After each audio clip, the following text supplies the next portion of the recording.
The story of the rules starts with an ironic name: Citizen Protection Rules Against Online Harms. The first draft was leaked. Initial criticism, citing threats to freedom of expression, privacy and digital economy. It was met with denial. Eventually, they were formally accepted as a real draft. And following sustained critique by media, civil society, tech sectors, and international corporations, they were retracted for a review. They resurfaced as Removal and Blocking of Unlawful Online Content Rules 2020. And today, these rules are a part of the legal framework for online content regulation.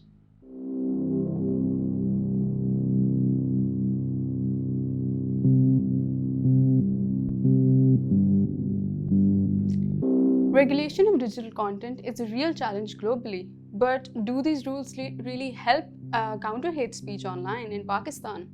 We'll discuss in today's episode of the Digital Cauldron. I'm Aiman Malik. I'm Sadaf Khan, and today we will talk about the removal and blocking of unlawful online content. Right. Quite a mouthful, right? Yeah. I think most of our viewers might not have heard this name, but you must have heard about the social media rules. Right. The social media rules were essentially designed as a part of implementing procedures for Section 37 of Prevention of Electronics Crime Act. And now Section 37 deals with unlawful content, what PTA would block online and what they would not block online. Right. Technically, the rules were supposed to define the framework, the regulatory framework for PTA's own oversight.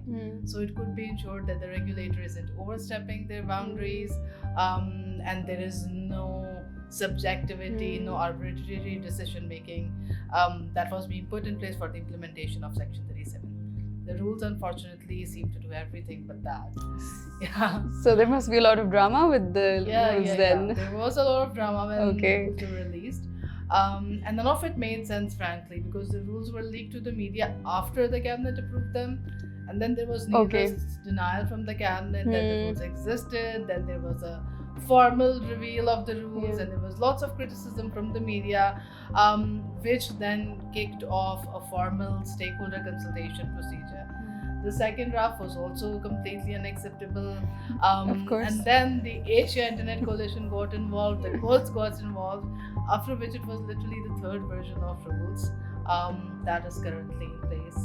And it's still... You don't seem very happy with that. What's so bad about the rules? So, various things, but I'll just give two examples of what the major issue is with the rules. So, as I said, the rules are defined under Section 37 of PICA. Yeah.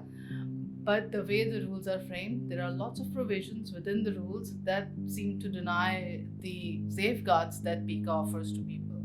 Okay. So, for example, under PICA, if somebody needs access, if the government law enforcement agency needs access to your data, they will have to get a court warrant.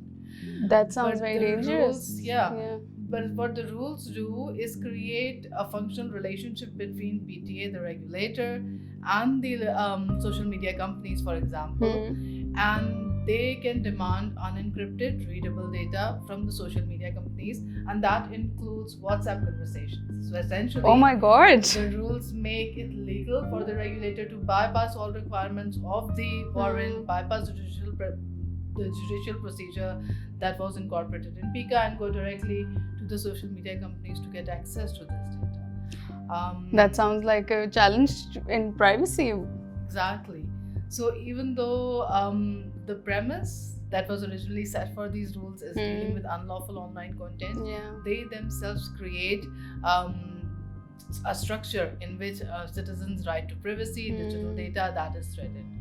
Secondly, one of the other most concerning parts of the rules are they define certain parameters, and social media companies are expected to proactively monitor and block that content. So technically what we are doing is privatizing censorship and giving that censorship to a third party, which are social media companies not even based in Pakistan. And all the legal mandates, freedom of expression is something that has to be very closely watched. And even at PTA's level, there have been concerns. Now what we're doing is asking a third party, corporations that work at global levels, to do this kind of censorship for us. So that's why these rules And there are lots of other This things, is just. but these are the two main reasons because of which the rules are completely ultra vires of PICA, which means they contradict what the safeguards and the sense that PICA has itself. So, these rules have been in effect for over a year. We know that Snack Video is now registered in Pakistan. None of the other big corporations have followed suit. Is that a good thing or a bad thing? Good, because most of the concerns around digital authoritarianism raised by media and civil society are linked to localization of corporations. Or bad, because in effect it is a national law that is not being followed. What do you think? Let us know, leave a comment on our Facebook, Twitter or Instagram, and stay tuned to the Digital Cauldron, where some interesting digital conundrums are coming up next.